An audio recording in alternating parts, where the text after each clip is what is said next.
Wide open Torrence. Oh, baby, touchdown. How do you leave the best receiver in the NAIA that wide open? You show, and that's what we do. Cat. You're proud of me? And it's caught! Oh my goodness! Troy Torrence comes down with it! Welcome all to Bankroll Blitz. Happy Tuesday evening to all of you. It is January 9th. We have finished the regular season. We are on to wild card weekend, but we can't move on until we congratulate Troy Torrence cracking the 50-unit mark on single-unit bets. What a spectacular season, Troy. Congratulations on your success, man. I bet the bankroll's feeling good about all of this. How you doing, my man? I'd be doing a lot better if Washington pulled it out yesterday. How about the plus 16 going up in flames? But it doesn't matter. NFL is where my focus is. I'm super excited to be here, man. Yeah. Breaking this shit down with you. Yeah, I'm pumped up. And 6 games here on the docket. I've doubled up on one game, moved on another total, and there's a couple other spots, really 2 that I'm close to moving on that I want to talk out with you guys. Great to see everybody in the chat. This chat's been so great throughout our first season of Bankroll Blitz. Truth Teller, Sammy Calmer saying Rams plus 3.5 is only action so far. Leans, Browns, and missed the KC line -3. Sadly, I still moved on it. And we'll talk about that because Troy is on the other side of that one, which is nerve-wracking. Truth Teller, Philly Bullies, Ian Shaber, Vaughn Polo. We got Londo in the house, Perky, RVD 420, Gerald Jones, Brian Stovall, Nuke Worker in the house, Terry Walker. Great to see all of you guys. Thank you for joining us. Let's talk about the week that was, Troy. 10-5 plus 5.81 units for you. You're a bit less of a volume for you, which makes sense in week 18. Walk us through the week that was. Yeah, so we kicked it off with Ravens plus 3.5. They obviously lost and did not cover, so we lost there. And Texans was my biggest bet of the week, and I'm actually fading them this week. So it's just how it works, the dynamics of sports betting. Texans money line, Texans -1, Texans double result, all cash, and the Texans double result was plus 160. So that was really nice to hit. Usually I try to stay around the plus 105, plus 110 range for the double result, but this one I just felt very good about it. I needed more ways to get onto the Texans to reflect just how much I'm actually betting on them. And that cash is a beautiful thing. The Titans +5, plus 4.5. I missed the chance on the money line, but I'm still happy. We cashed both of those tickets. Jets money line was a casher, was up against a lot of sharp action, a lot of people on that play. Falcons plus 3.5 was a late addition. It was actually predicated on the database because I didn't realize early in the week that the line opened at 4 and there it was sitting at 3. And I ended up moving on the 3. And then I'd seen a 3.5 pop up. So I sold the 3 and bought a 3.5. Didn't matter. They got blown out of the water. Bears +3, Bears money line. And I had a Bears Jets teaser. The teaser cashed. Obviously the Bears lose outright and they do not cover the 3 points. I was on the wrong side of that game. They got absolutely whooped. James Conner over 70.5. Thanks to you, Jimmy. And that was just like you said, man. The more I looked at that play, the more I liked it. Thought the number was reasonable. I mean, I just feel like I left some money on the table with that spot. Definitely maybe should have laddered it up. I lost the Cardinals and Seahawks over.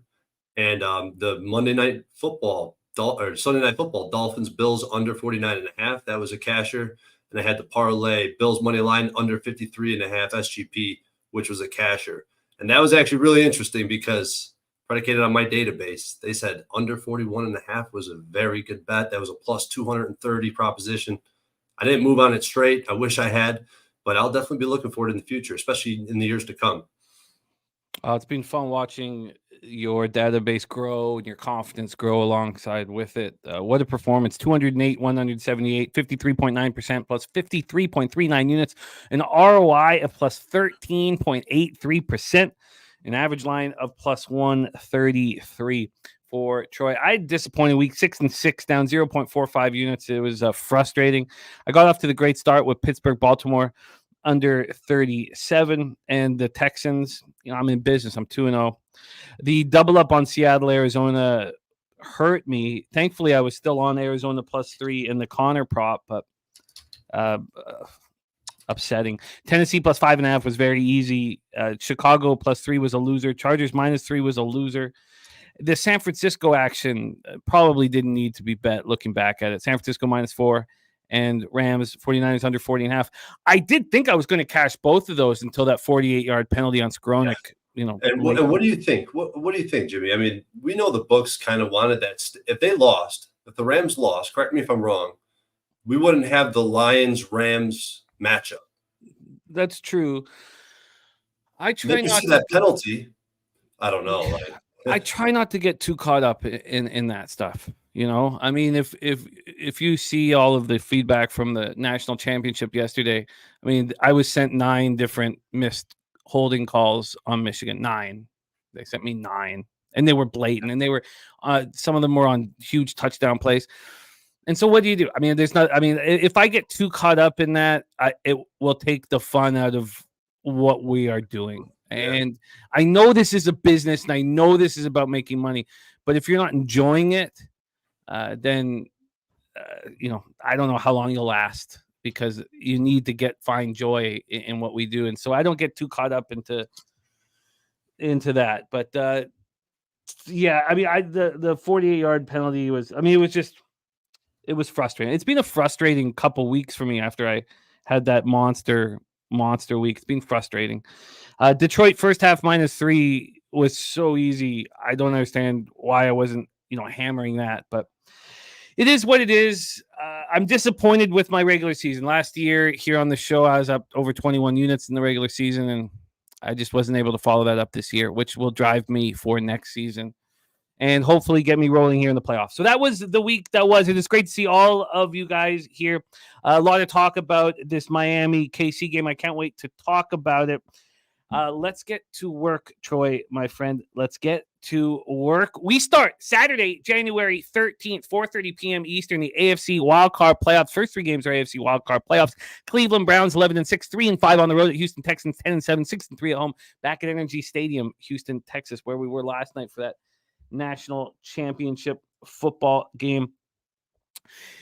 Talk about the line history here. We're going to use Pinnacle's line history. We have Cleveland -2.5 is juiced, heavily juiced. So we've had 14 cents of movement towards the Browns at this 2.5 number, from -104 to -118. From a total side of things here, we are sitting at 44.5 juice to the over. This opened up at 43.5. There's been a 1-point move towards the over. We get to the cash flow. 66% of the tickets and 68% of the cash is on the Cleveland Browns. And from a total side of things, 65% of the tickets and 77% of cash is on the over. So both directions where the market is moving, the bigger bets are on that. So it's pretty simple. Let's get into the X's and O's here. Browns rested starters in Week 18. They saw their 4-game winning streak come to an end in a 31-14 loss at Cincinnati. That was another spot I was shocked that I just let go. That move from 6.5 to 7 to 7.5 was so blatant.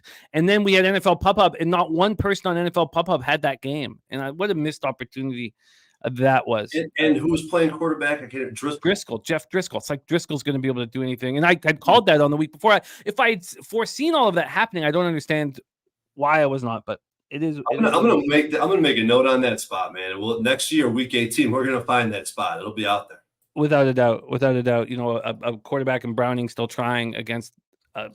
This time it was a perfect situation with the practice squad. Driscoll off of the Cardinals practice squad, but. So Joe Flacco joined the Browns Week 13, and everything has changed. He's been very good. He's averaged 323.2 yards a game through the air. He's thrown for multiple touchdowns every game. He's also been picked off every game.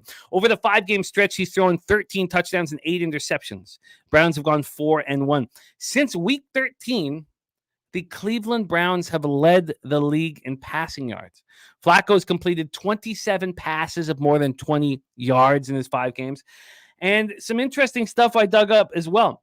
Joe Flacco is tied with Tom Brady for the most road wins in the postseason in his career at 7.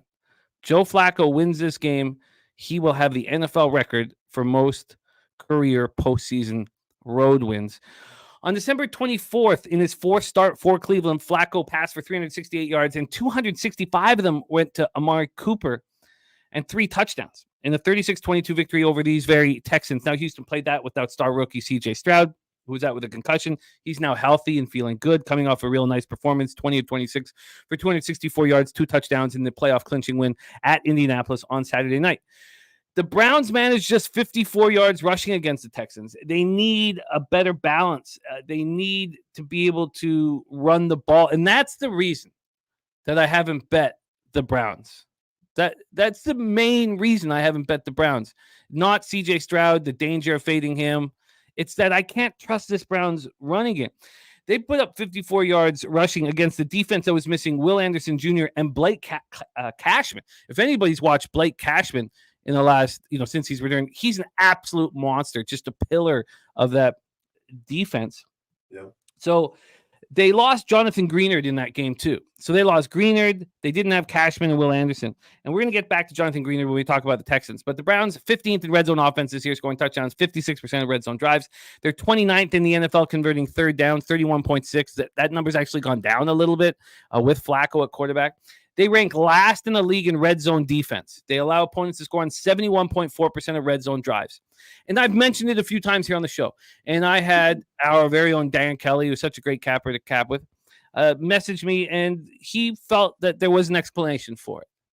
And the explanation for being last in the league in red zone defense with the number one defense in the league is that they have the least amount of red zone opportunity defense to defend. No, the offenses are not getting into the red zone against them, which means if they've faced the fewest amount of red zone spots, the opposition is not exhausting their red zone playbook.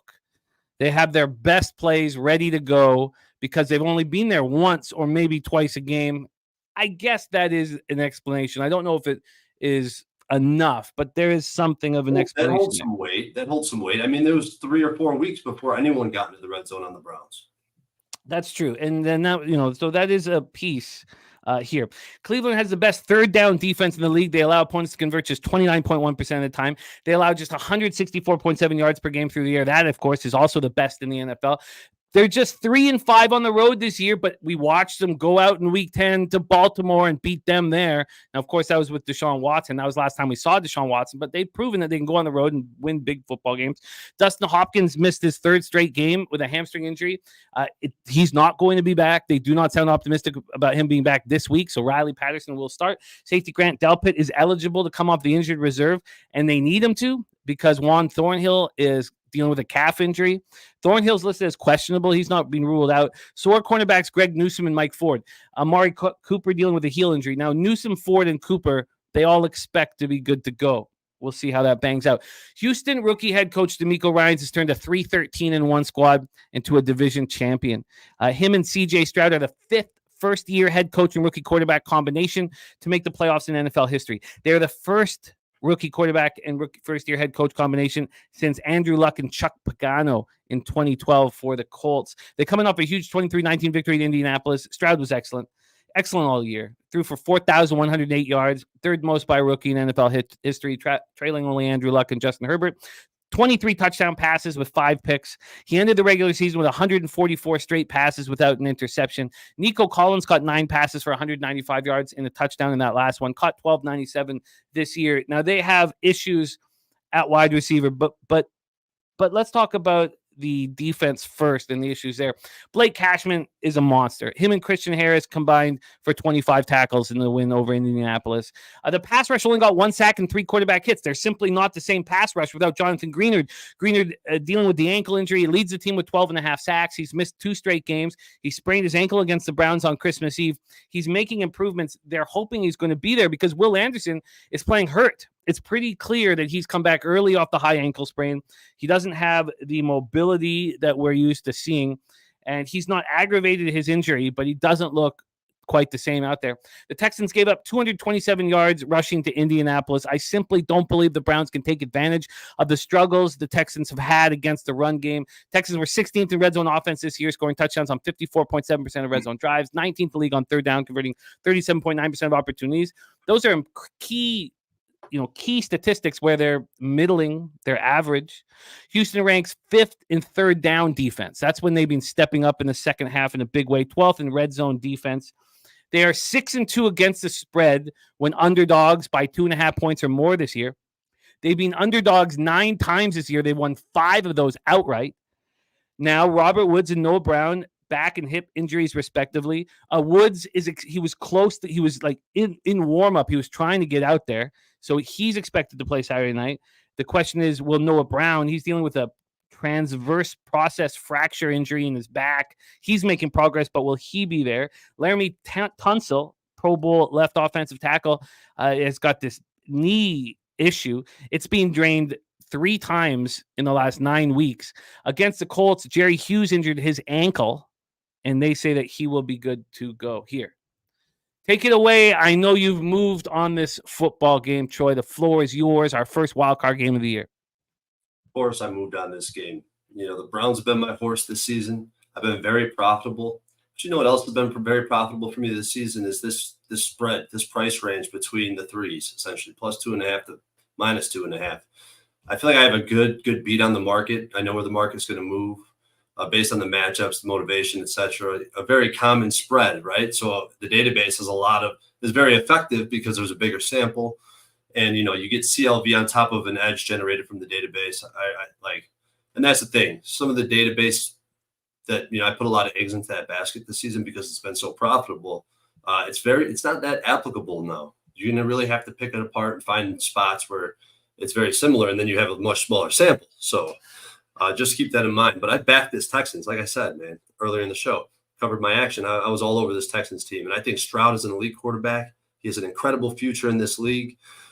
And offensively, just thinking about his history, even going back to when he played against Georgia, like this guy's proven that he could play in the big moments. I'm not going to put any eggs into that basket, saying Stroud, a rookie quarterback in a big game, because it's not the case with him. He's proven that he could play at this level in the biggest spots.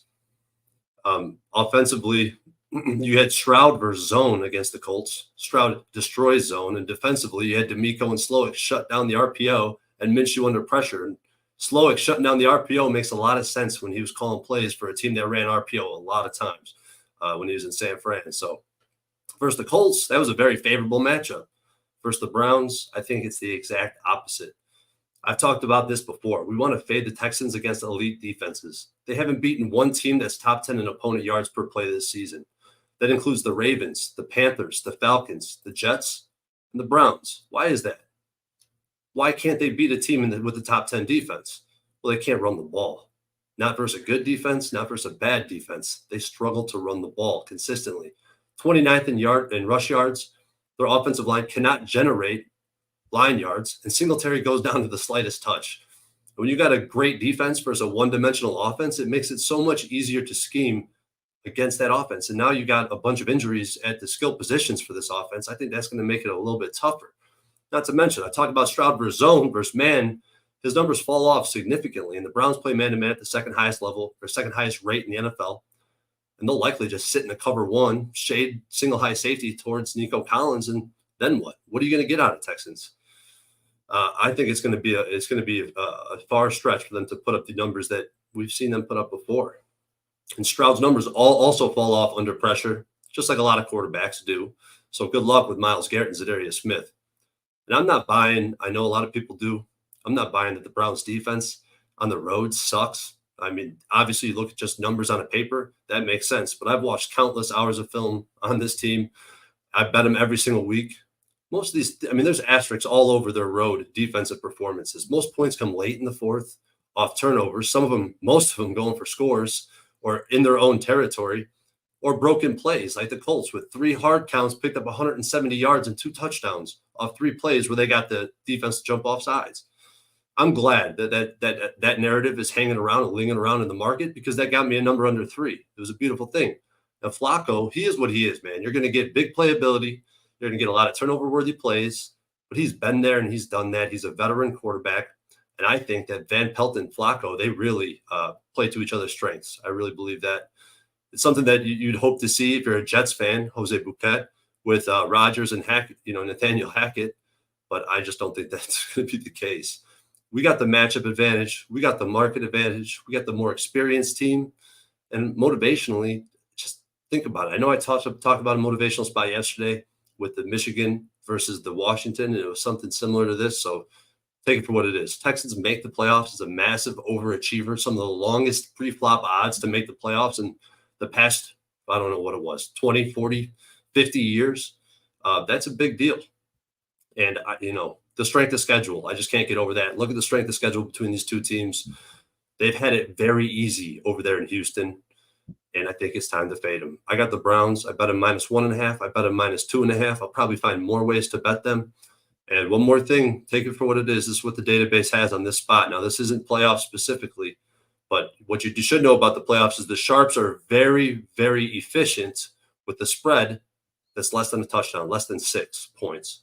Sharps are very efficient. Well, last year they were super efficient in the playoffs. I'm not going to say they were historically, but last year they cleaned up 83% ATS with spreads under a touchdown. So you got road favorites between 2 and 3, market moving their way, and a total less than 42 or greater than 42. Sorry, greater than 42. If they're 13-9 ATS, that's 60%. But if the Sharps are also on the road team money line, 11-5. 70% winning by over a touchdown. And in this sample, the Chargers versus Jags game last year, so that's actually counting as a loss in that specific sample. That was a playoff game, a divisional game, the first round of the playoffs, not divisional round, wild card round. Jags, Chargers. You remember what happened in that game, Jimmy? Jags fall behind by 3 touchdowns plus at halftime. They make a ridiculous comeback and pull out the last second victory on a field goal, just a miraculous win. I wonder what the odds were. I bet the Jags. I was lucky as shit. I remember watching. I was in Boston at the time, and I was celebrating with my wife. And, that was just a lucky cover. You look at the market, it's very similar to how it is now. The Chargers should have got the job done. They didn't, but the Browns will get the job done this Saturday. Well, some cappers in the chat believing very much in what you are saying. Vincent Hawkins loving it. Terry Walker loving it. Answer this question before we move on. Sky Dragon says, what exactly has Cleveland done of late? Last 6 weeks, beat Pittsburgh by 3, got whipped by Denver and the Rams, let Lawrence on one leg put up 27, struggled all game versus the Bears, beat Davis Mills and the Jets. Not very impressive.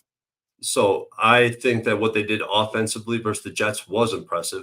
I don't know exactly what I was seeing. I thought the Bears defense was good, but now I'm questioning that performance. But if you go back to the Rams and the Broncos in the fourth quarter, early in the fourth quarter, they had the ball with the score less than a touchdown. They were down by 1 versus the Rams with 5 minutes left with the chance to win the game. They didn't get blown out in that game. They won that game. They were bro, if that one play, that Flacco, I know that's what you get from Flacco. But what I'm saying is those games were a little bit misleading, including that Denver game where they fumbled 2 times in their own territory in the fourth quarter. I think those are a little bit outliers. I think you could ask the same question about the Texans. Who have they beaten? That's fair.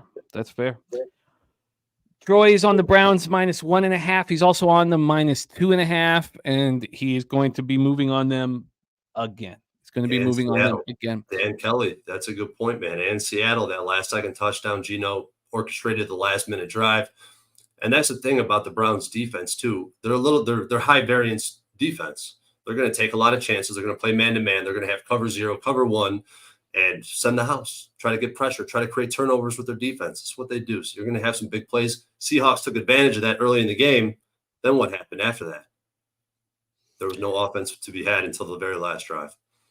Well, you are in a business here, getting your playoff action started quickly, doubling up and more to come on the Cleveland Browns. No move for me thus far on AFC Wildcard Game 1. Let's go to AFC Wildcard Game 2, 8 p.m. Eastern. Miami Dolphins 11-6, 4-4 on the road at Kansas City Chiefs, 11-6, 5-4 at home. Arrowhead Stadium in Kansas City, Missouri, 6 Fahrenheit.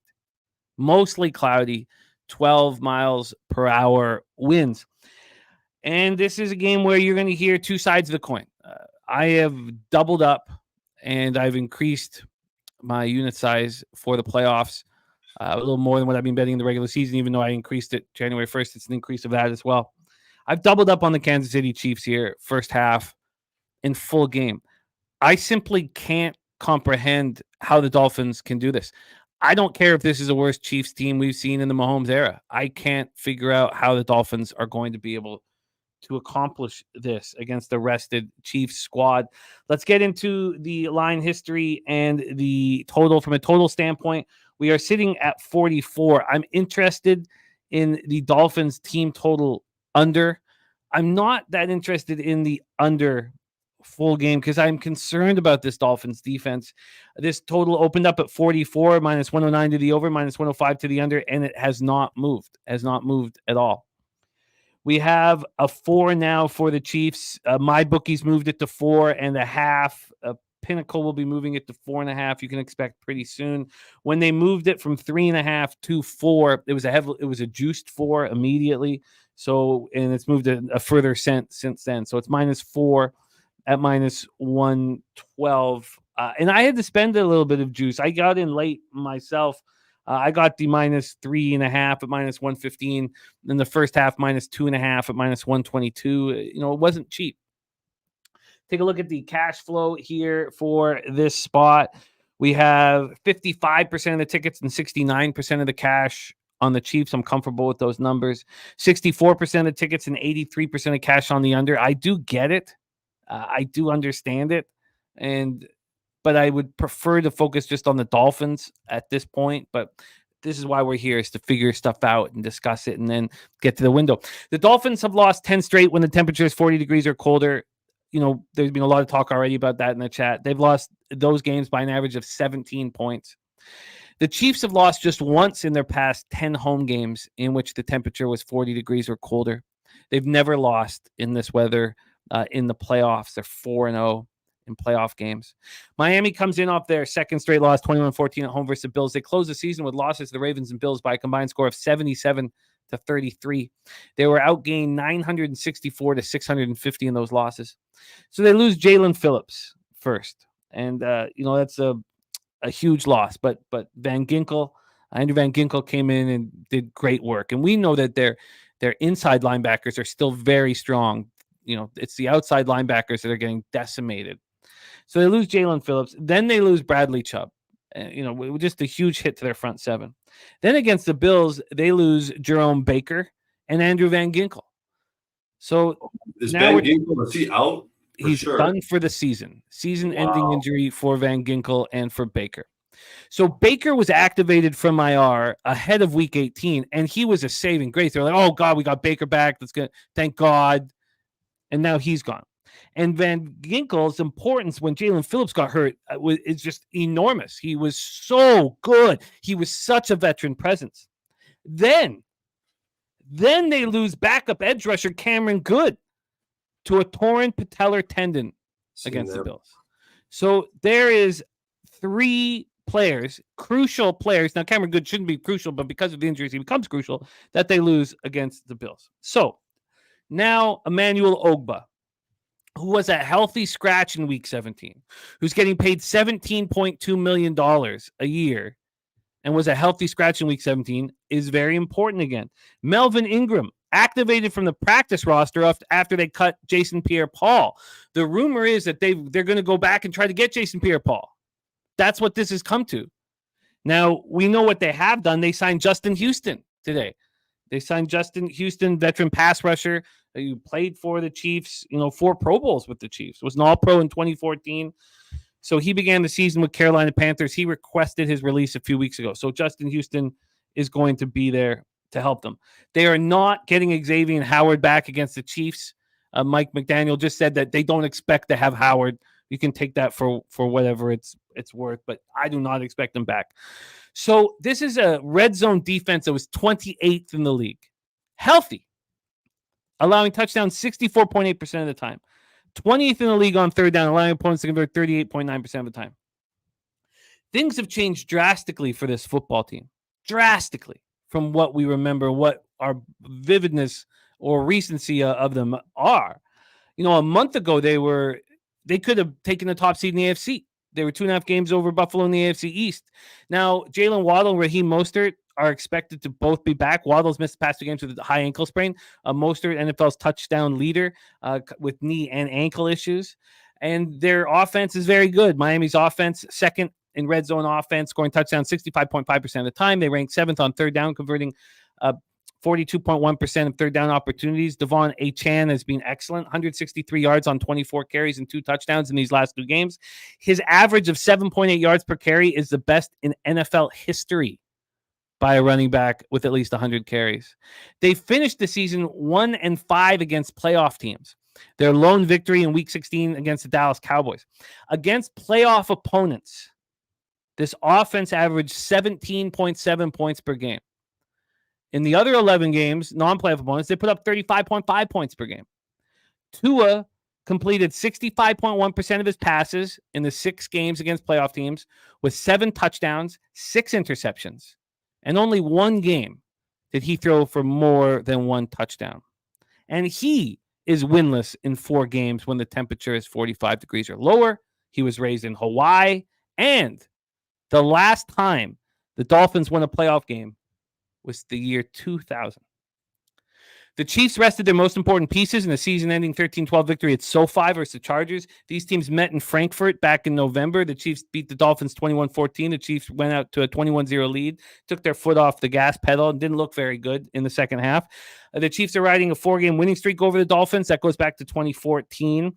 This Chiefs offense is a lot to be desired, but Pacheco, Kelsey, and Rashee Rice are enough to get past this beaten-up Dolphins defense. Donovan Smith, starting left tackle, he's got a neck stinger. We've been told that he will be good to go on Saturday night. Wanya Morris, his backup, is in concussion protocol, so Donovan Smith is needed here. Kansas City was 17th in red zone offense this year. Touchdowns is 54.1% of red zone drives. Now, they were still 6th in third down conversions, converting 43.6% of opportunities. This defense, 2nd in yards allowed, 4th against the pass. They have a pass rush that Chris Jones leads. And we know what Fangio does. He's a blitz-heavy scheme, always doing it with the blitz-heavy scheme. Mahomes is elite against the blitz, 101.5 passer rating, 70.1% completion rate. The Chiefs rank 8th in the league in red zone defense, allowing opponents to score 50% of red zone drives, 10th in third down defense, allowing opponents to convert 37.1% of the time. I don't see how this could get complicated. I don't see how this could get difficult. And I imagine I will now after I hear your breakdown. So I've doubled up on the Chiefs and I want the Dolphins team total under, but I'd like to hear your thoughts and I'd like to read what the cappers in the chat have said. So take it away, Troy. AFC wildcard game 2, Dolphins Chiefs. You make some really good points. Definitely concerns me. I don't know what the hell I was reading earlier or yesterday really on Ginkle. But this line is obviously, I'm struggling with the line a little bit because it's obviously being heavily impacted by bad weather and by injuries. And it's hard to adjust to see, what the fair market value should be. And what happened when the last time we tried to be weathermen and saying that this is going to be terrible weather, sub-zero, we got burnt. None of that weather ended up coming to fruition. Maybe only in 1 game it stayed, but we thought it was going to be impacting the whole East Coast, the whole Midwest, and it never did. Just be careful with trying to be weathermen out there. But still, something that definitely taken into consideration when you're capping games. But one thing I've been adamant about all season, and this is more of me sticking to my guns and my cap that I've done on this team all season, all the game, all the film I watched. The Chiefs are due for a bear market. I've been saying it. Patrick Mahomes with the worst numbers of his career, yards per attempt, turnover-worthy plays. They have lack of offensive threats. I'm going to be a broken record right now. I just copy and pasted this from a recent, from a week 11 analysis that I did on this team. They're terrible at the tackle position. Their 2 worst players on their offense, they're tackles. It's usually a staple for KC that they have great tackles, and they thought they would, but these guys are underperforming significantly. And they lost Bieniemy and their fluidity, and with Bieniemy lost their fluidity in general. They have no fluidity on offense. And it's the Nagy effect. I watched it when he was in Chicago. Defensively, I've certainly been impressed with what I've seen. I've came a long way on this defense from KC. I was very low on them. I went from low on them along with PFF because PFF actually has them graded a little bit below average. However, I've actually flipped on them. I've changed their numbers in my power rating, and I'm giving them a lot of credit. But where are they susceptible on defense? against the run and against teams that run RPO at a high rate. Who runs RPO at the highest rate? The Miami Dolphins. One thing that just terrifies me is definitely that the Miami Dolphins are in shambles defensively. But I don't know if KC is equipped to take advantage. And based on what I've seen so far this season, even with all the injuries, it's hard to say KC's just going to flip a switch, turn it on, and be able to go out there and generate offense and be the old KC Chiefs that we all know and loved. Well, I didn't love them, certainly. But and still, even with all those injuries, are they better than Cincy? Are they better than the Raiders, the Packers, Philly, Denver? And they're only 4-4 versus Week 10. I'm just at a loss for what to do with the Ginkle injury, because now he's just sticking in the back of my mind. I really thought that he had a chance to play, and I thought, maybe I had some line movement just from if he was to get announced in at the 4. However, this Dolphins team, they proved that they could run the ball effectively, and it's because of the RPO and the threats they have in the passing game that open it up. They run RPO at the highest rate in the NFL. They run, as far as I can go back, I went back 5 years, they run the RPO at the highest rate in the past 5 years. Against Buffalo, they ran the ball for 5.4 yards per carry, 7.5 yards per carry. Against the Ravens, they ran it for 6.2 yards per carry. The Titans, 5.1 yards per carry. And KC, when they played them in Germany, 5.6 yards per carry. And all of these losses that they're sustaining, they ran the ball effectively.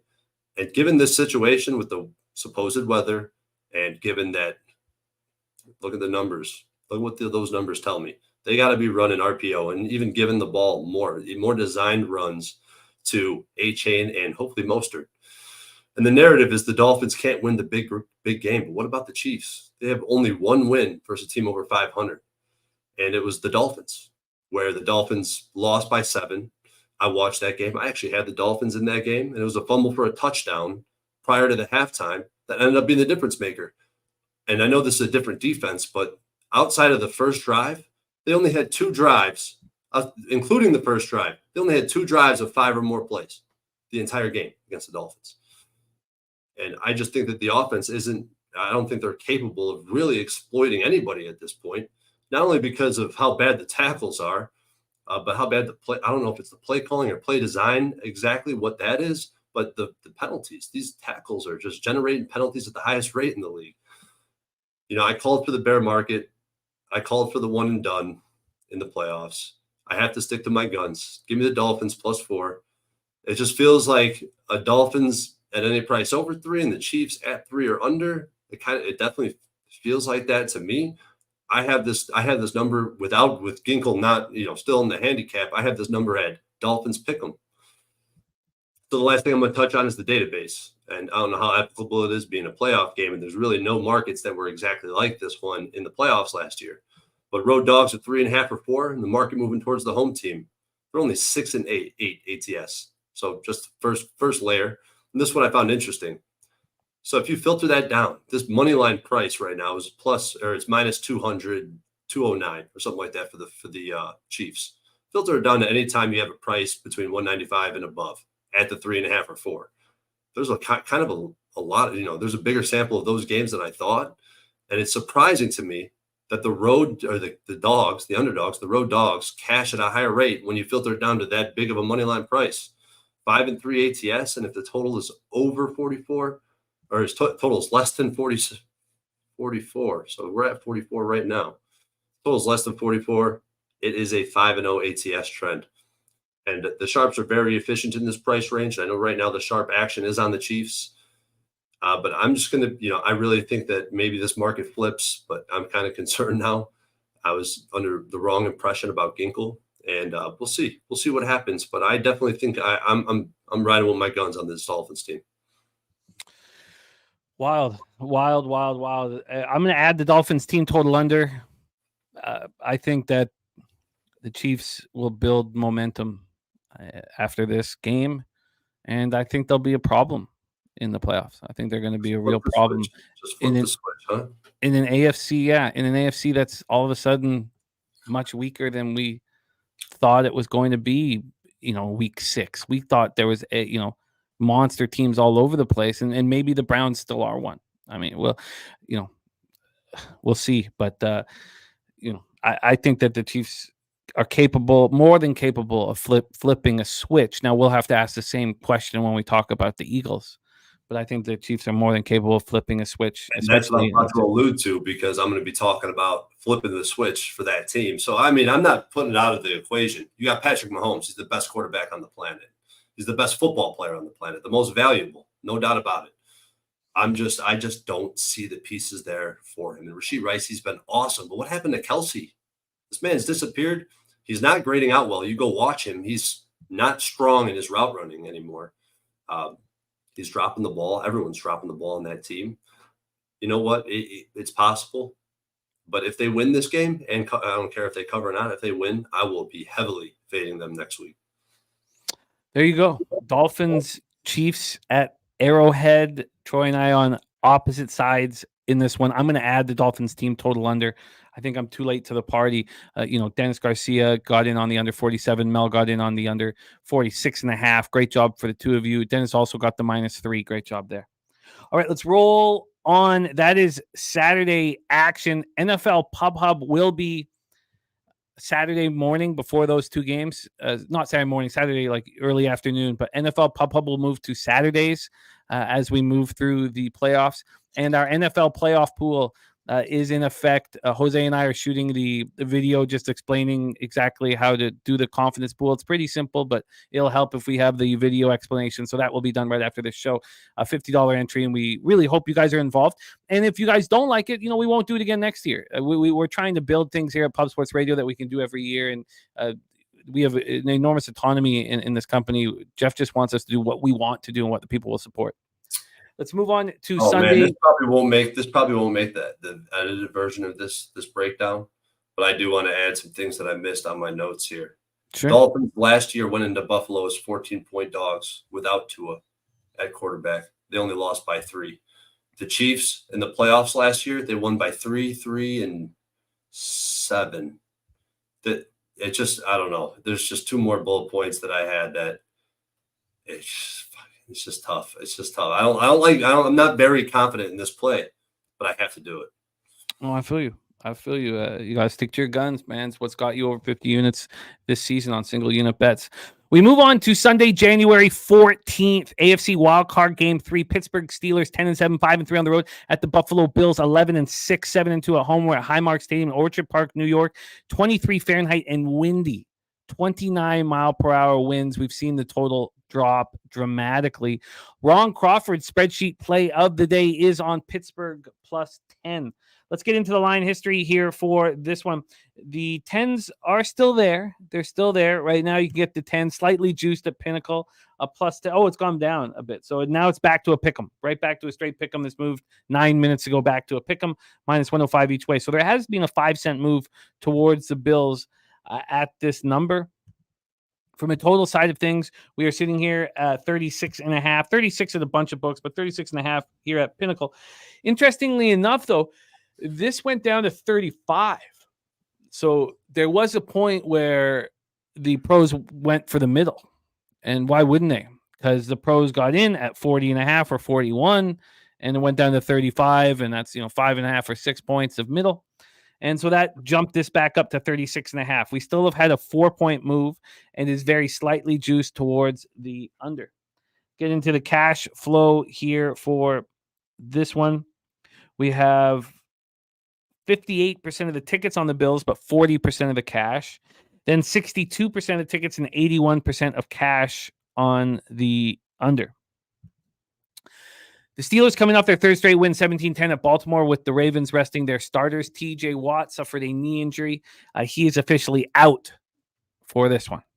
It's a grade 2 MCL sprain, and Watt will be sidelined. All 3 wins have come with Mason Rudolph at quarterback. In 3 games with Rudolph at the helm, he's averaged 238.7 yards per game, combined to throw 3 touchdowns, 0 interceptions. But Rudolph hasn't been as good as those numbers indicate. And there's a lot of different stats that I could pull to show that he'd been bad. Now, he hasn't been bad. Obviously, they've won 3 straight games. He's not throwing an interception. He's been clean. But out of 52 quarterbacks that have thrown at least 75 passes, he ranks 50th in on-target percentage. 50th out of 52 quarterbacks. 56.5% on-target percentage. Now he's had success as a starter, 8-4-1 in his career. He's never appeared in a postseason game. In games he's been and not started, he's 5-6 on the road. The running attack has carried this team since the firing of Matt Canada, the offensive coordinator. Since week 10, Pittsburgh ranked 6th in rushing yards per game, 142.9. That's Najee Harris and Jaylen Warren, who both rank in the top 5 in rushing yards over expected over that stretch. Pittsburgh hasn't won a playoff game since beating the Chiefs in the divisional round of 2016. We talk all the time about the great stats that Tomlin has. How about 3-8 in his last 11 postseason games? The Steelers were 27th this year in red zone offense. They scored touchdowns 47.6% of red zone drives. So if we cut to just Mason Rudolph, then they ranked 21st. They were scoring touchdowns 50% of the time, so 2.4% better with Rudolph. The Steelers ranked 22nd on third down, converting 36.6% of opportunities. If we just look at the 3 games that Rudolph was quarterback, they're 8th. That's a nice improvement. Najee Harris and Jaylen Warren have been excellent. Now they're ranked 8th, converting 45.2% third down opportunities with Rudolph at quarterback. Now, not having Watt is a major loss, but they're expected to see the return of safeties Minkah Fitzpatrick and Damontae Casey are both expected to be back here. The Steelers ranked 5th in red zone defense, allowing opponents to score on 46% of red zone drives. And their defense, their pass rush, a lot of it is middling pedestrian numbers. And in third down, they're 21st in the league. They allow opponents to convert on 39.1% of third downs.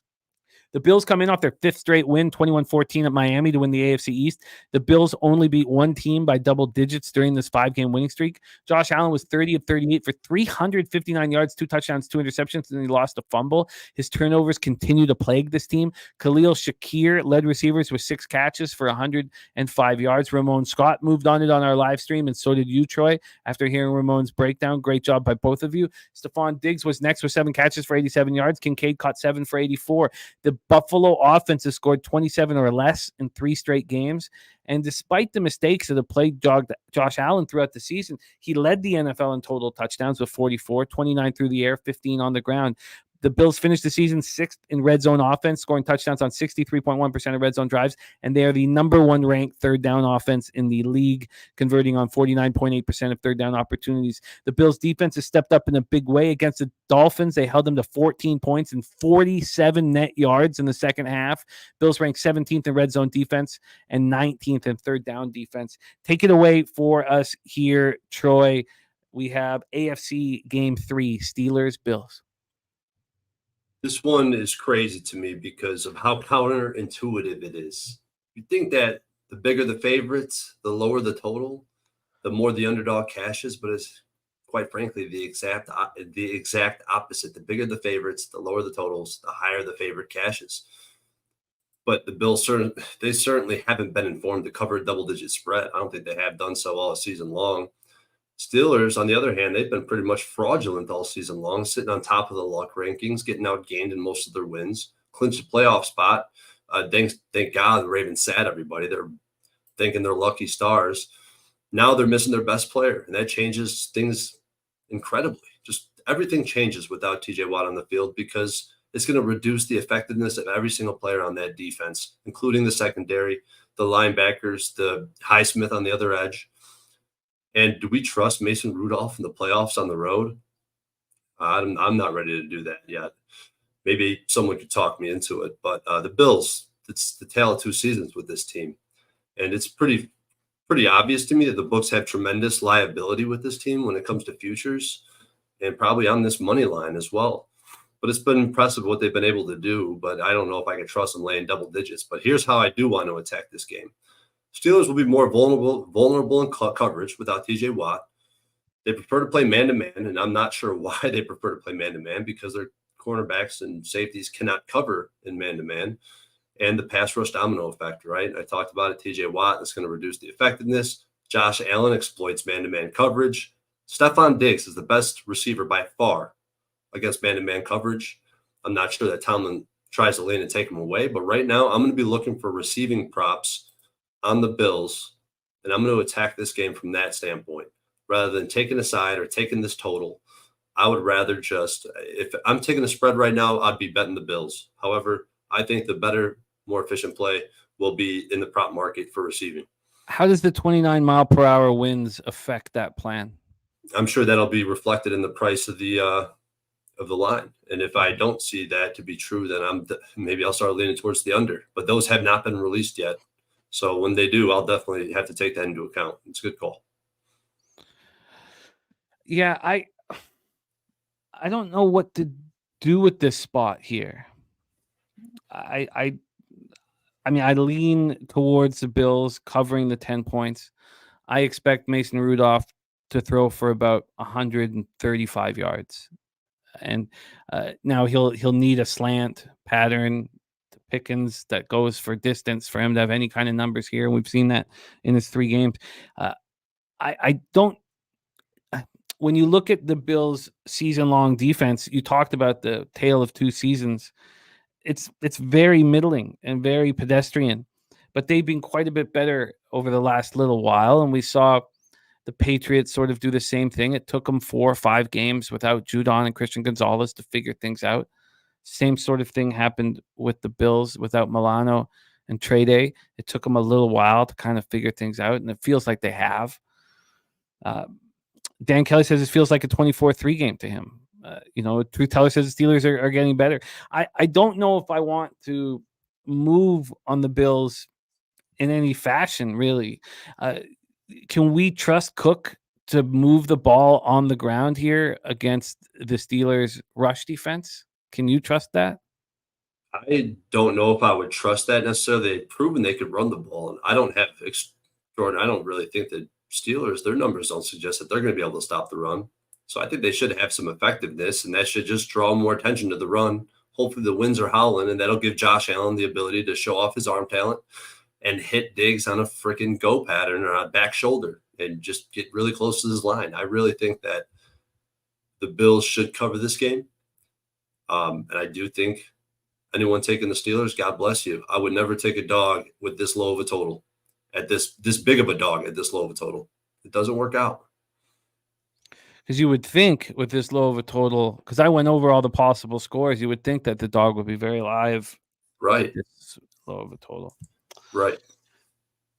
Clint Zerlgan saying Von Miller's still in the NFL. He's dealing with the case it's like a cloud hanging over him, and his play is deteriorated enormously because of it, but he's still there. Mel considering over 11.5 punts. That's an interesting way of handling things. Truth Teller has Bills in his parlay, but going to be watching closely to bet the Steelers. Billy B. Bookmaker has the final score 17-3. Dan Kelly has the final score 24-3. Neither Troy or I have moved. Here you go, Jimmy. Now, this is only through, I don't have the last 2 weeks. I still have to populate my database. I knew playoffs was coming. I knew a lot of this wouldn't apply. But I will say, past 2 seasons, home favorites of 7.5 or more, and a total less than 40 are 6-0 ATS. Wow. That's wild. That's absolutely wild. Ron Crawford, spreadsheet play of the day. That's 10-7-1. He's given one out every single one of our shows on Bankroll Blitz this year. Is Pittsburgh plus 10. He loves having the Nick Cash. When he bets them as his POD, man, they come through typically. I'm not going to lie. Let's roll on. 4:30 p.m. Eastern. Next up for us, NFC wildcard game 1. Green Bay Packers 9-8, 4-5 on the road. The Dallas Cowboys 12-5, 8-0 at home. 16 straight wins at home. They lost to the Bucs. I went back. I was like, who is it that beat them? They lost to the Bucs game 1 of last season, and that's their last home loss. AT&T Stadium in Arlington, Texas. Let's take a look at the line history here for this one. Let's start with the total. We have back-to-back games here with the highest totals on the board. This one is sitting at 51. It opened up at 49. We've gone up 2 points to 51. So a 2-point move to the over. From a point spread analysis, we are sitting here at 7.5. That's exactly where it opened. It opened plus 7.5 for the Packers at minus 117, heavily juiced to the Packers. Dallas at that point, you could get the 7 because the 7.5 was plus 104.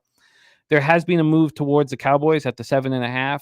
The Packers are now minus 110 from minus 117, and the Cowboys are now minus 102 when they started at plus 104. So we have a move to the Cowboys, and we have a move to the over.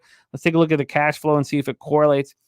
It doesn't. It does for the over. 84% of tickets, 94% cash on the over, and it's moved 2 points. But The Packers are being bet 56% of the tickets and 87% of the cash on the Green Bay Packers. Sammy Comer giving us a final score of 34-17. Ken Peacock looking at Aaron Jones over his rush total. We'll go over all that. Let's set it up. Packers come in off a thorough 17-9 victory at home over the Bears. They outgained the Bears 432-192.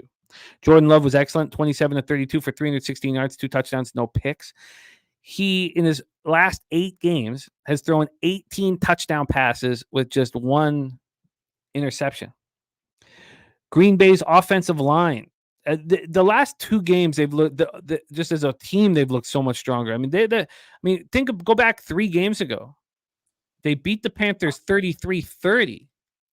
The Panthers don't score another point in the season. They get shut out in back-to-back games after putting up 30 on the Packers. So it's pretty wild what they've done. In the last 2 games, this Packers offensive line has allowed 1 sack. Against the Bears, Jaden Reed caught 4 for 112. And Aaron Jones ran 22 times for 111 yards. He's run for at least 111 yards in 3 straight games. Green Bay gained 4.6 yards per carry against Chicago. That Chicago team was leading the NFL in run defense. The Packers outrushed the Bears 124-75. 19th in red zone offense. They scored touchdowns 51.6% of red zone drives. And it didn't look good against the Bears. It's been a problem for the Packers this year. Green Bay got in the red zone 3 times in the first half, came out with 7 points to show for it. 5th in the league on third down. They've been good there all year. They convert 41.7% of opportunities. This defense is heating up at the right time. They've allowed 1 touchdown over their last 2 games. The Packers held Fields to 27 rushing yards on 8 carries. They rank 9th in red zone defense, allowing opponents to score 50.9% of red zone drives. They rank 25th, though, in third down defense. They've been pushed around on third down, and they allow opponents to convert 41.1% of time. Romeo Doubs left the game with a chest injury in the first half. LaFleur said that Doubs went to the hospital on Sunday, was released later that day. They're hoping that he will be able to play. Christian Watson missed the 5th straight game with a hamstring injury. A.J. Dillon's got the thumb stinger that he's been out with, and linebacker Isaiah McDuffie with a concussion and a neck injury. And this Packers roster, they have a weighted age at Elias, weighted age. So, they give more to a player who's played 17 games than someone who's played 1 game. And this is the 4th youngest team to make the playoffs since the 1970 AFL-NFL merger, behind the 1970 Bengals, 1970 Dolphins, and the 1974 Bills. Cowboys coming off a 38-10 victory at Washington. They've won 16 straight home games. Prescott 1-2 in wildcard games at home. He's won 2 of 8 postseason games. And that's why there's always been question marks around whether he was the right guy to lead the Cowboys to the promised land. Prescott 31-36 for 279 yards, 4 touchdowns and a pick, led the NFL with 36 touchdown passes, and Jordan Love was second. So you have the top 2 touchdown passing quarterbacks here. CeeDee Lamb caught 13 passes for 98 yards and 2 touchdowns. Lamb set the Cowboys record and was second in the league, 1,749, just 50 yards back at Tyreek. He led the league in catches with 135. He has 26 catches over his last 2 games. This Cowboys offense averages a league best 29.9 points per game. They're 14th in red zone offense. They've struggled at times in the red zone. 56.3% of red zone drives they cash. They're number 2 in the league on third down. They've been phenomenal in that area all year, 48.3% conversion rate. The pass rush has been very strong. 4 sacks, 7 quarterback hits. Last out, secondary got 2 interceptions. Now that was against the porous Commanders offensive line. Cowboys ranked 20th in the league in red zone defense. They've allowed opponents to score on 56.3% of red zone drives. 14th in third down defense, allowing opponents to convert 37.4% of chances. Now, Zach Martin missed the Commanders game with an illness. He's good to go. He's going to be fine this week. Tyler Smith is dealing with plantar fascia. He completely tore it off. He missed the Commanders game, but he is expected to be back, which kind of surprised me when they talked about the extent or how bad the plantar fascia was. Stephon Gilmore left the Washington game with a right shoulder injury. It was popped immediately back in, and he expects to play this week. Take it away for us, Troy. I've not moved on this game. Packers, Cowboys have you, and what is your angle or edge that you're looking at? This line maybe hit the pause button almost immediately. I had this line right around 6, and I can't stretch it enough to get to 7. Now, in my model, I have 6 is a very magnetic number, and I do that. What the bookies say that's the most reactionary number, so I treat it as such. I just can't figure out what the Cowboys have done recently at home to deserve this price. They haven't covered a spread at home versus a competent quarterback outside of Philly. I mean, I talked about the LA game last week, just got out of control way too fast, and they should have lost to the Lions. And on the other hand, you got Jordan Love, like you talked about. He touched on. He's been elite in the second half of the season. 15 touchdowns to 1 interception, nearly 70% completion rate. That's 4th in the NFL. The number 1 touchdown to interception ratio. Third in big time throw percentage, and 4th in yards per attempt. His offensive line has been incredible. 6th per PFF, and I agree with that, every bit of it. And all this versus great defenses. The Bears, the Vikings, the Panthers, and the Chiefs are all top 5 in opponents' yards per play over the second half of the season. Packers defensively looked much better with their cast back. I watched that whole game. I was on the Bears. I was on the wrong side.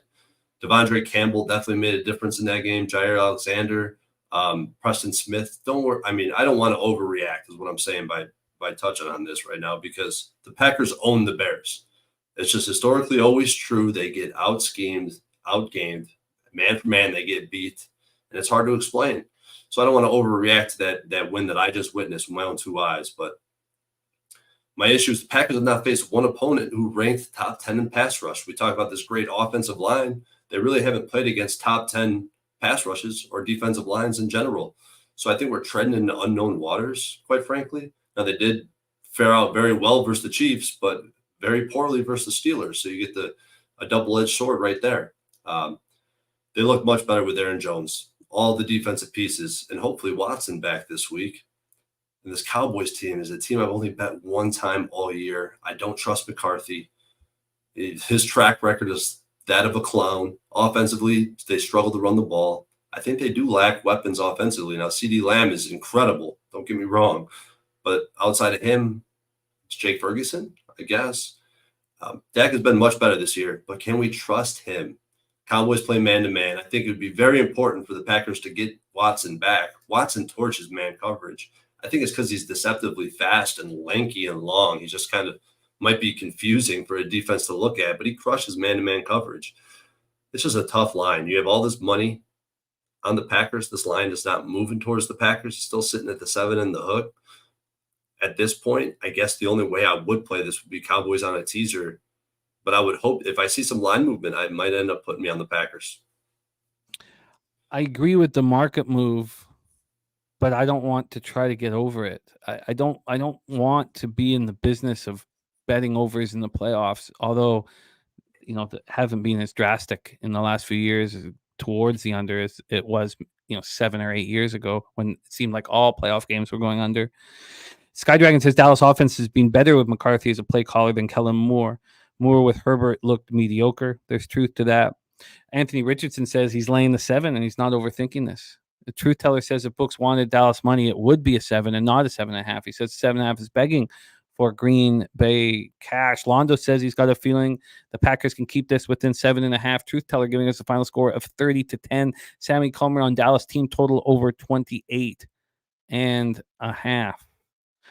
Skydragon says Dallas will score, but can Love answer? At his best, yes, but tons of inconsistency there.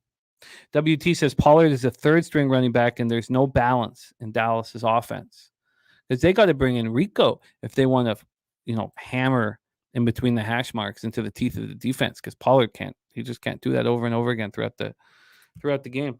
So you are looking at this point at a Cowboys teaser, and that's it for you at this point. No, I'm definitely considering the Packers. I actually want to take the Packers. I don't want to let recency bias and move too early. I want to make sure that I want to see this market develop a little bit more. I'm shocked that this sharp action is on the Packers and this line hasn't moved. And because of that, the only way I would bet right now would be Cowboys on a teaser. But if you see a move through the 7, you fire away. Yeah, and that's the thing. I would not be out like – I'm one of those guys. I'll take a worse line and be more confident in it because it hits at a higher rate. That's why I do it. I like it. Big shout out to Anthony Richardson. Thank you for the dono. Thank you for blessing our action this week. It means a ton to us, Anthony. Thank you so much, my friend. So no action for us in that one. let's move on to game 2 for the NFC wildcard. And I came so close to betting the under today. I mean, I came like about as close as you can get. Yep. I'm And right where I there had with it set up, and I was like, it was and I'll get into what concerned me, and I'm still interested, but I haven't bet it. Rams 10-7, 5-4 on the road. Detroit Lions 12-5, 6-2 at home. Ford Field, Detroit, Michigan. This is our Sunday night live game, and what a perfect football game for us. So many storylines. It's going to be extremely enjoyable. Let's get into the line history here for this one. We have the Rams right now +3 at -101. This was a 3.5, available 3.5. It was always juiced to the Rams. I mean, it started at -113, got to -123, -126 this evening, and then it moved to 3. And when I saw it move to 3, I thought, oh, maybe I should have moved on the Rams. I was a little hesitant just because of the amount of money on them. But when I talk about the total that I'm on in the final game, it's huge. Everybody's on it, and I still was comfortable betting it. But we'll get to that in Eagles Buccaneers.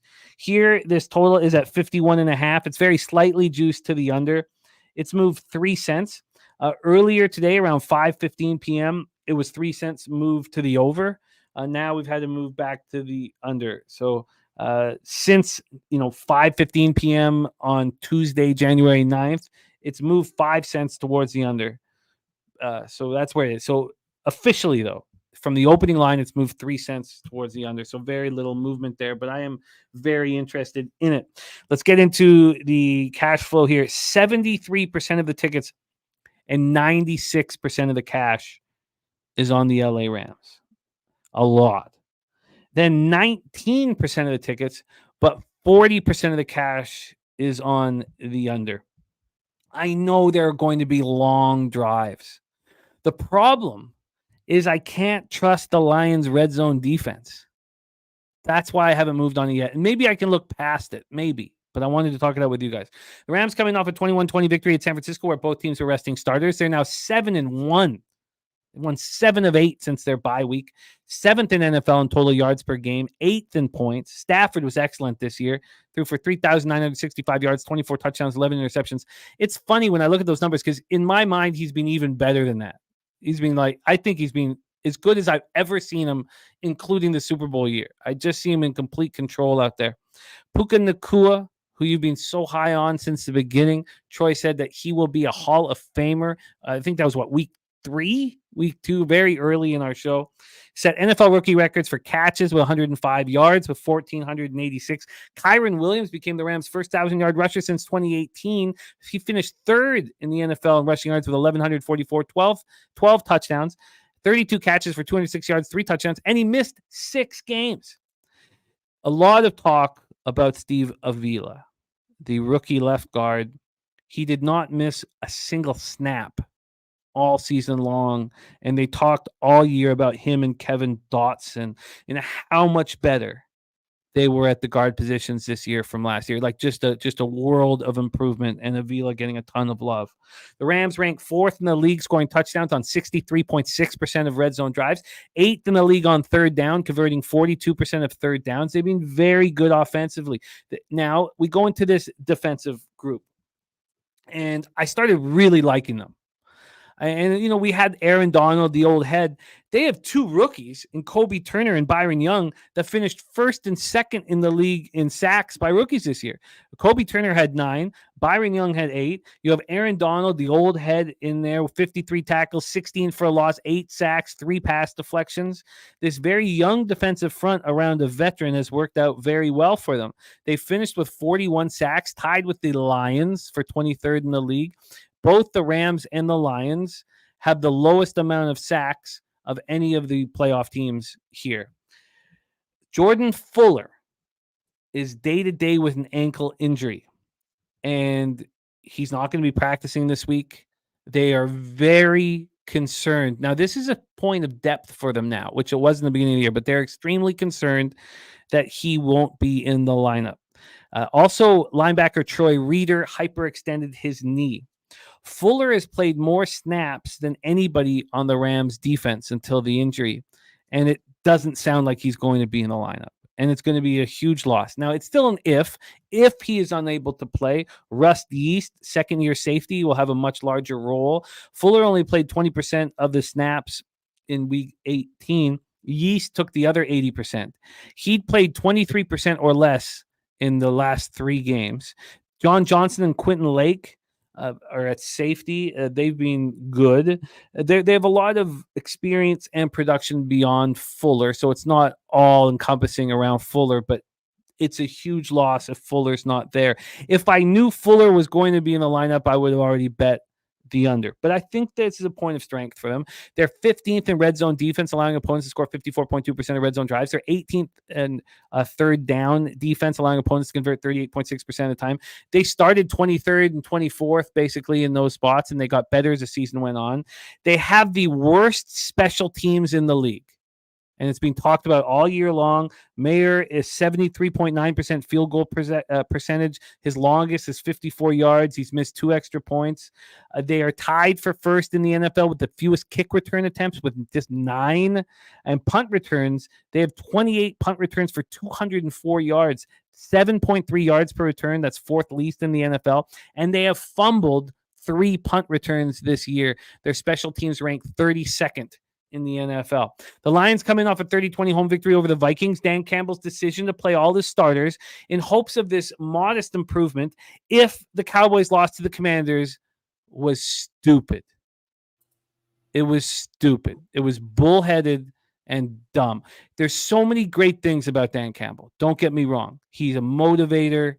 They love playing for him, but he's made asinine decisions at times when he is just too bullheaded to think clearly.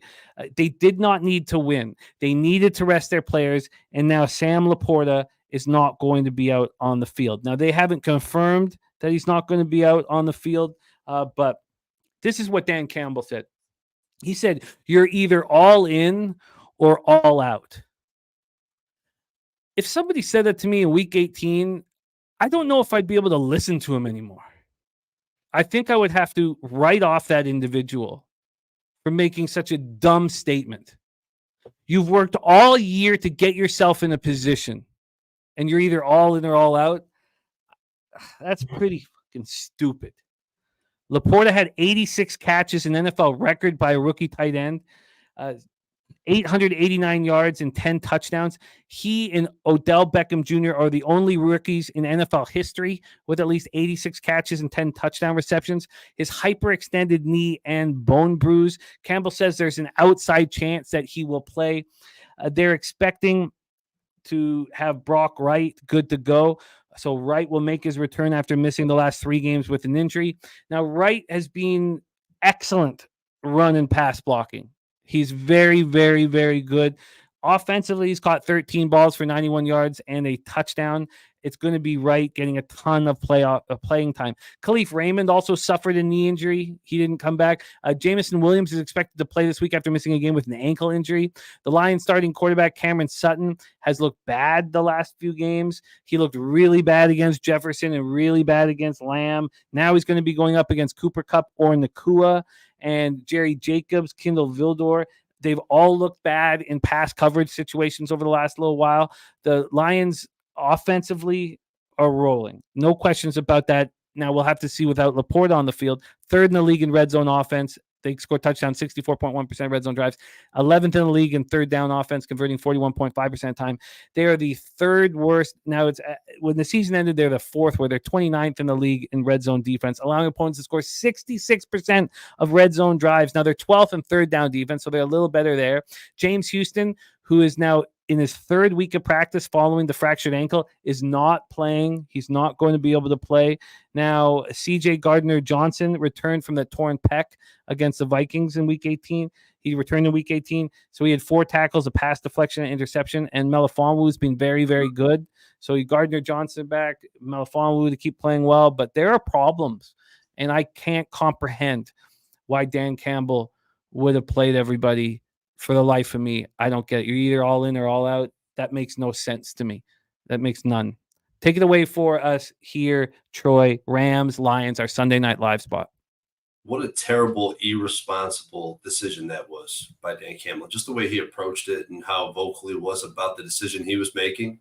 I thought it was very sad, and we kind of knew it was coming. Once you fuck with the matrix like that, it punishes you, and it's certainly what it did. And this narrative, I cannot wait for Sunday night. This is going to be a great game. This is probably the best narrative on the board. There's a lot of them. Tyreek Hill going back to KC, the rookie QB, rookie head coach. There's so many narratives going on that it's going to be a real fun weekend. But Goff facing off against his old team that said, you're not good enough.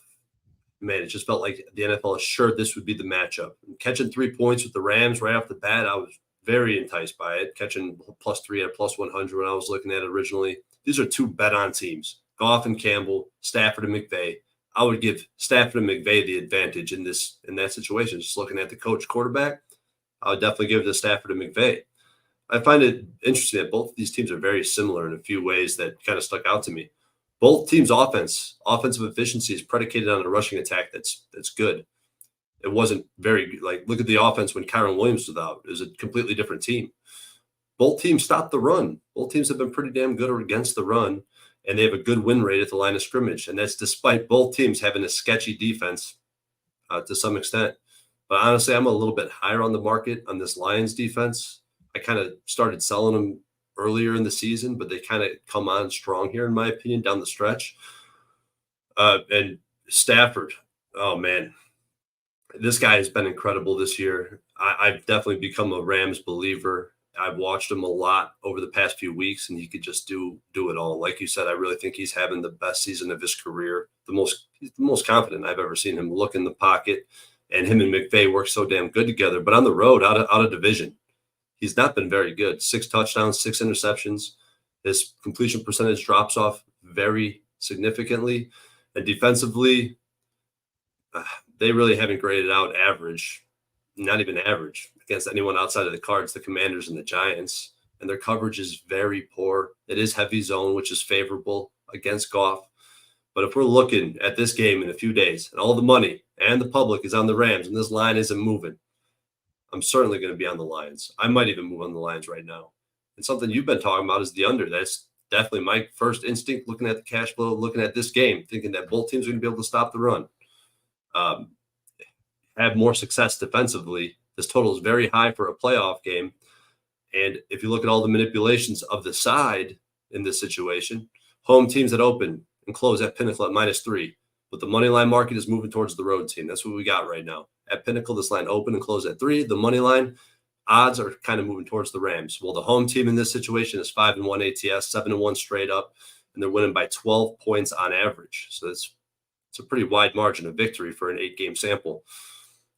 But all those iterations of the database say under, like 75% to the under. Every time I clicked it down to the very minute details. However, if you include how public this is right now, it's crazy.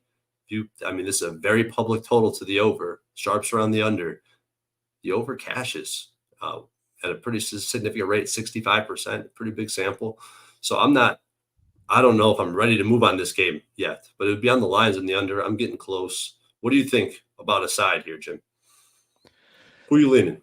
Well, initially, I was on the Rams, but with the amount of money that's on them, I've had people message me saying, public's going to take a bath. Lions are going to cover. I've had people who focus almost solely on the market send me those messages. And so I agree with you that I want to wait a little bit longer. Now sitting with this for a little longer, I think that I would prefer a first half under rather than a full game under, because I know there's going to be long drives, and I don't want either team to be forced to have to move the ball quickly because they're both capable of doing it. And so from a side perspective, the Rams got to be able to keep this a close game. The Lions without Laporta will change their look. If it's Brock Wright, the Laporta not being there and having Brock Wright, for all of the pass blocking and run blocking, that will extend drives longer. And they don't have Laporta in the red zone. That's going to hurt them. He's been so magic down there. That I guess I keep kind of coming back to the under. I keep coming back to the under because I think these are going to be really long drives. My only concern about it is, again, can Detroit in the red zone stop the Rams? I don't know if they can. If this wasn't everybody on the Rams, if this was even 60%, I would be on them here. But this, whatever, and I'm not saying that I'm not going to be on the Rams come kickoff. But at this point, with this rush towards the Rams, I'm just going to sit back and wait. Is what I want to do. And do I believe that the public is going to take an L here in the wild card? Definitely. Now, will it be here? I'm not sure. I mean, it makes sense. I think that just from a narrative standpoint, I know we'd want to stay away from it as much as possible, but I don't think there's a bigger revenge spot. Anyone that's going to be more locked in than Jared Goff. He's proven the ability to be successful. And I know, and I thought about this Laporta thing a lot because missing him, he's obviously way, way better as a rookie than Brock Wright is as his backup.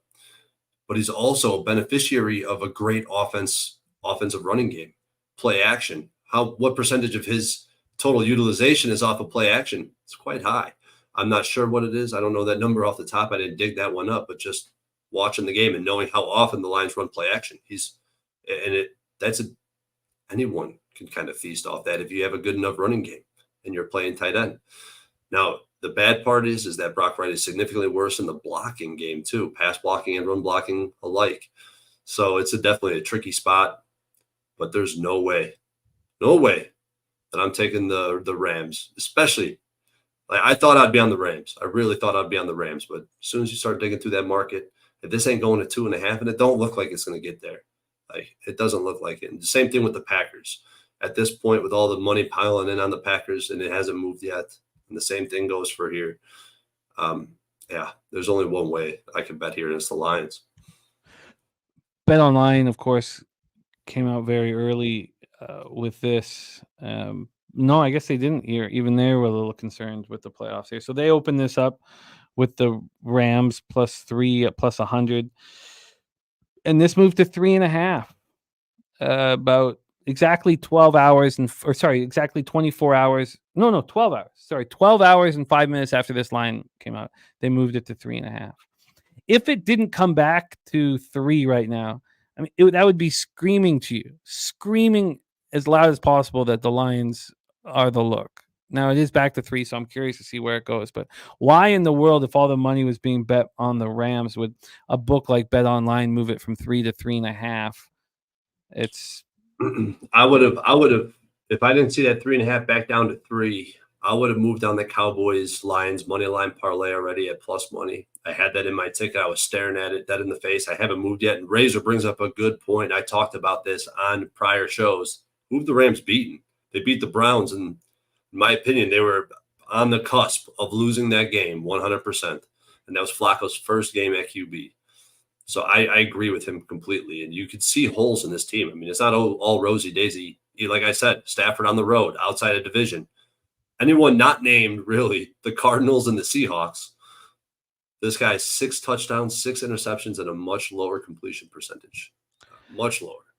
So it's a fascinating spot here where if you have Lions futures like Razor does, he can be very comfortable here. And yes, Clint, at this point, Laporta is not being ruled out, but I expect him to be ruled out, Thursday or Friday here. That is the situation. So the under I'm staring at the first half under. Maybe I'll move on it tonight. And if I do, I'll tweet it out.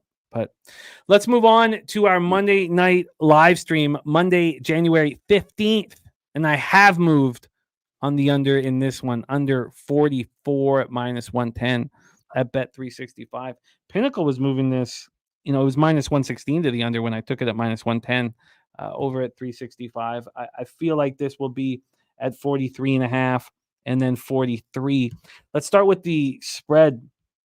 The Eagles I could have got at -2.5 at -120. It moved to -3 at a pick'em at 541. p.m. Now, I understand why I wasn't rushing to get in on the Eagles, one win over their last 6 games. And I was trying to understand what kind of vividness bias am I working with here, because I still see the Eagles as a very dangerous football team. And I just thought, you know what, just talk it out instead of moving on it. But then while I was humming and hawing, I did move on the under 44. Right now it's minus 115 to the under. Now this opened up minus 117 to the under. So it really hasn't. Excuse me. It was minus 117 to the under 45. So it did move a point. So when this came out, it took 35 minutes for it to move from 45 to 44. So that is a good sign. I'm on the under 44, and we'll break this down here right now. Let's take a look at the cash flow here. This is our Monday night live stream, the final game on today's show. 56% of the tickets and 62% of the cash is on the Philadelphia Eagles. Now, there's an alarming amount of money on the under, but that didn't really bother me. I imagine the public will come in on the over at some point. There's only 19,000 tickets in, and we'll have over 500,000, by kickoff. 92% of tickets and 96% of cash is on the under, and I'm okay with that. 56 Fahrenheit, partly cloudy, 8 miles per hour at Raymond James Stadium, Tampa, Florida, for this Monday night football game. Eagles coming off their 5th loss in 6 games, 27-10 at the Giants. The Eagles joined the 2022 Dolphins and the 1986 New York Jets as the only teams in NFL history to lose 5 of their last 6 games and still make the playoffs. Jalen Hurts injured his middle finger on his throwing hand in the second quarter. He jammed it on a helmet on a Giants defender attempting to make a pass. He got his finger taped up. He returned to action the following Eagles possession. He stayed in until the Giants got a 24-0 lead, and then they sat him.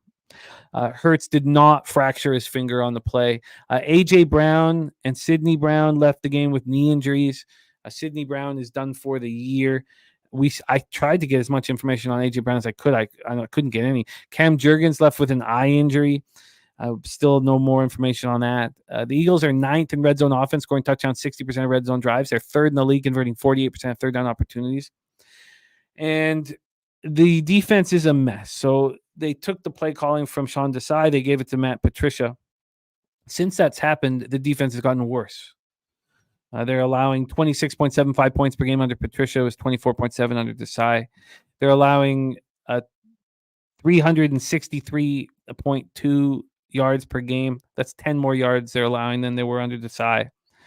And, the Eagles defense over the last 2 games has allowed 721 yards of offense and 59 points. And that's in non-garbage time against the Giants and the Cardinals. I mean, they're getting raked. 30th in red zone defense, allowing opponents to score 66.1% red zone drives. 31st in third down defense, allowing opponents to convert 46.3% of third down opportunities. And we talked early about week 7 or 8, and I was like, these numbers will work themselves out. And then like week 11 or week 12, I was like, oh no, they're not going to work themselves out. This is really what we're dealing with. I don't know what. I guess just that I have this vividness bias playing in my head. The Buccaneers coming off a 9-0 victory at Carolina. They're as healthy as they've been all season. Mayfield's dealing with ribs and ankle injuries, but other than that, he's getting the extra rest because this is the Monday game. They've won 5 of their last 6. They held the Panthers to 199 yards and 11 first downs, forced 2 turnovers, sacked Bryce Young 3 times. Over the year, Baker threw for 4,044 yards and 28 touchdown passes. But the Bucs have scored 22 points combined in their past 2 games. They're 30th in red zone scoring. They score touchdowns 45.8% of red zone drives.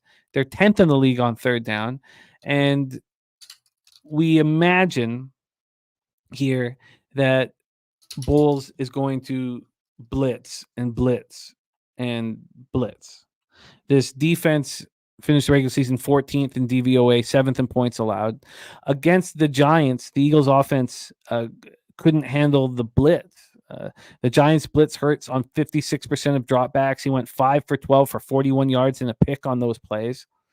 And again, we're seeing the Eagles not adjust to these blitz packages, and it's hard to explain why exactly that's happening.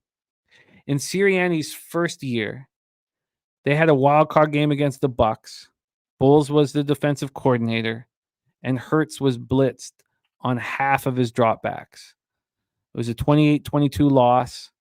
Hurts completed 54.5% of his passes. He he threw 2 interceptions, and that was when facing the blitz, 54.5 and 2 picks when facing the blitz. This year, everybody knows that Hurts is having trouble with the blitz. He was the second most blitz quarterback in the NFL behind Jordan Love, only Jordan Love. Hurts completed 62.6% of his passes against the blitz with 8 touchdowns and 8 interceptions. His passer rating was 80.5. That's 29th among qualifying quarterbacks. The Bucs defense finished with 48 sacks, that tied for the second most in franchise history. Third in red zone defense, allowing opponents to score just 42.6% of red zone drives.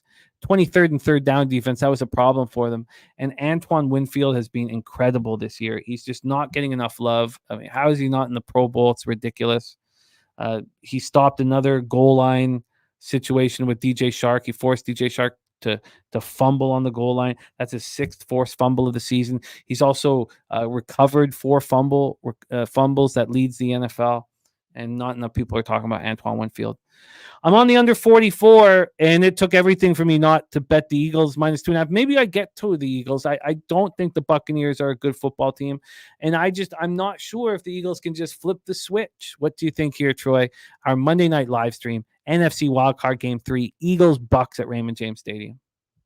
This is the buy low, sell high spot I've been waiting for with the Eagles. I've had reservations to back this Eagles team. Last year, I backed them nearly every game like I did the Browns this year.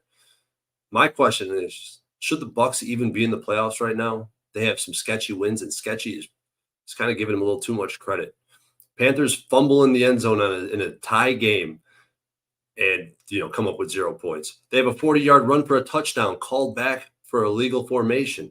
They have had an extremely Eagle strength of schedule. And what the hell is it with all these guys fumbling as they're about to score touchdowns? I think the Falcons did that twice when they played the Falcons, and they had to come out with a win. They've had the worst rushing attack in all of football. They haven't beaten a team above 500 or that's in the playoffs. I backed them in week 2 against this Eagles team. And I remember thinking I was clearly on the wrong side.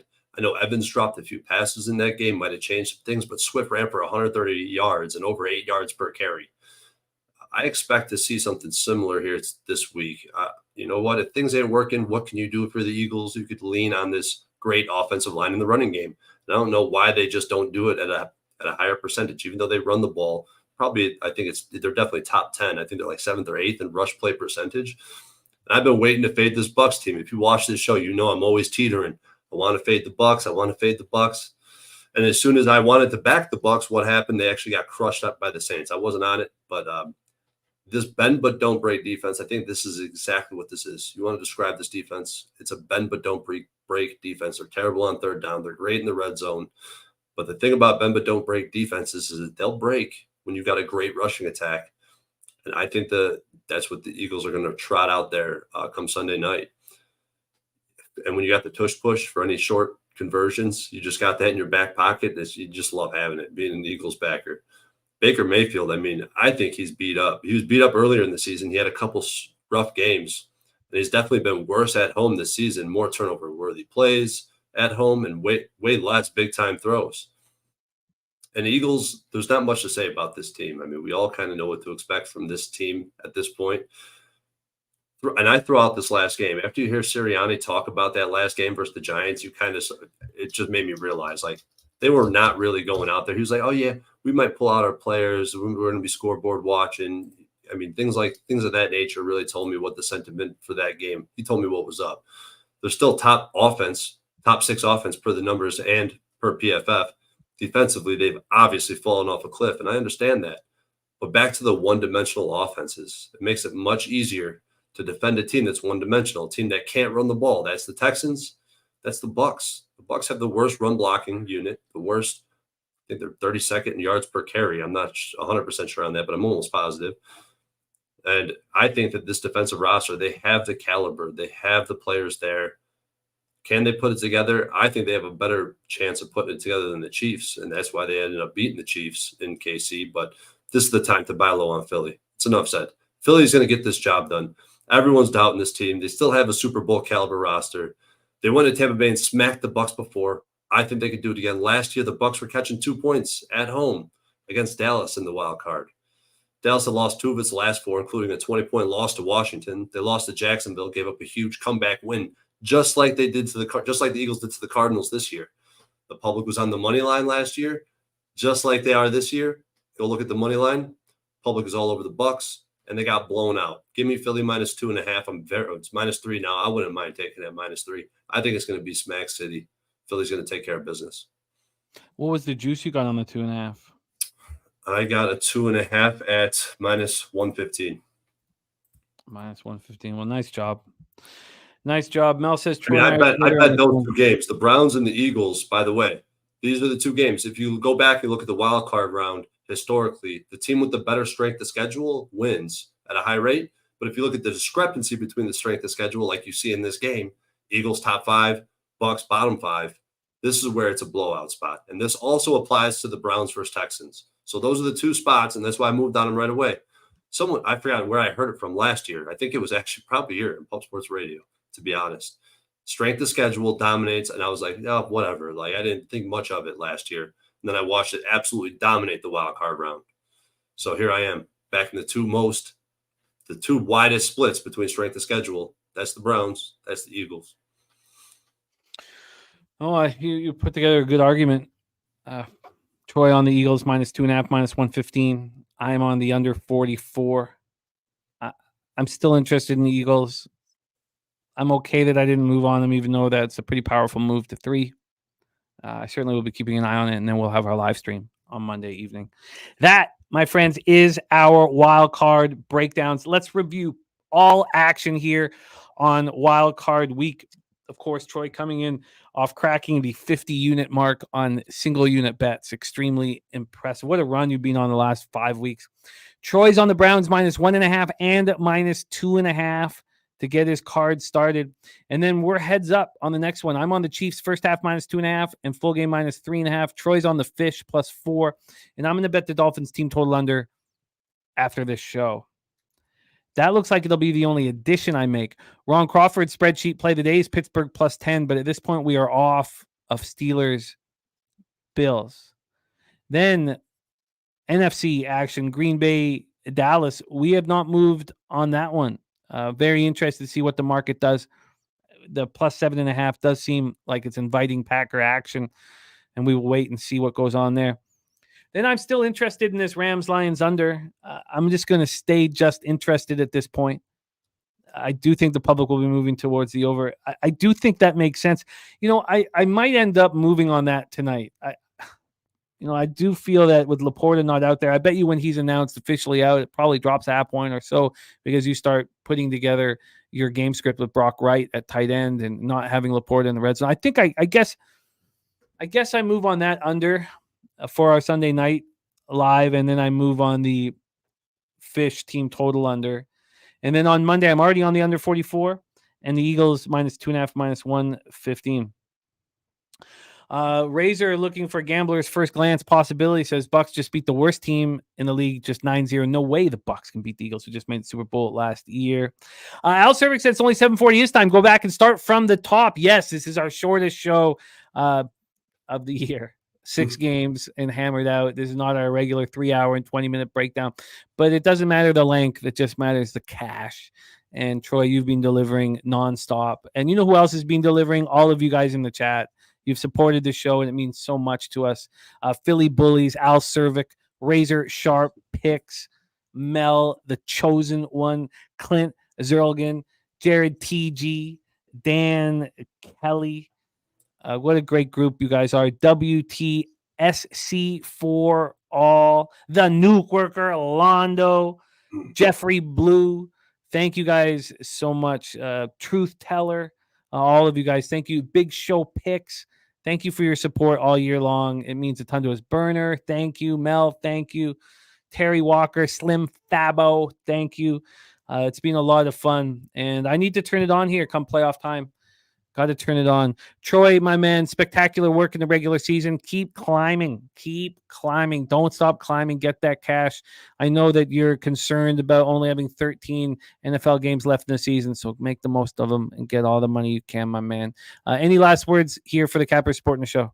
Yeah, I'd like to address Razor in the chat. So the Cowboys Buccaneers in week 1 last year, I talked about the Cowboys Bucks and how that played out in the playoffs, right? Well, the Cowboys Bucks last year is the same exact spread, 2.5. Cowboys were 2.5 dogs. I mean, it just don't make sense. It just don't make sense. I can't even describe this right now the right way. Go look at the Cowboys Buccaneers week 1 and how that related to the playoff spread. It was the same situation, same one we're looking at right now. Spread that doesn't make sense, but this is this is where I'm putting my eggs in. I think that there is no chance in hell the Buccaneers win this game. And when I say that, look at my track record when I say something like that. I cash ridiculously, and I plan on doing that. I'm going to be on the Eagles much more than I am right now. But any last words for the chat? It's a beautiful thing. I feel privileged to be here. And, hey, man, let's get that cash. I'm going to keep firing away. I'm going to be betting every single game this playoff, so follow me on Twitter. And, yeah, appreciate you, Jim. I appreciate you, man. This has been extremely enjoyable. Thank you to our producer, Jose Bouquet. He has worked tirelessly on our behalf. So thank you for all of that, Jose. Won't be too late of a night here. Brian Stovall saying the Kings lose 3-2 in overtime. I'm going to smash something, but I'll do that off air. I cannot believe it. 2-0 with 7 or 8 minutes left. I was trying not to keep too much of a focus on it. Oh, that one hurts. Thank you all for being here. We will see you guys on Saturday. That will be NFL Pub Hub Saturday. And also, don't forget about our confidence pool. We're going to be shooting a video for the confidence pool explaining everything right after this. Thank you guys so much for your support. Let's go out there and get that cash. Let's follow Troy's lead and get paid in full. Playoffs await. Thank you guys for watching. Now let's go get that money.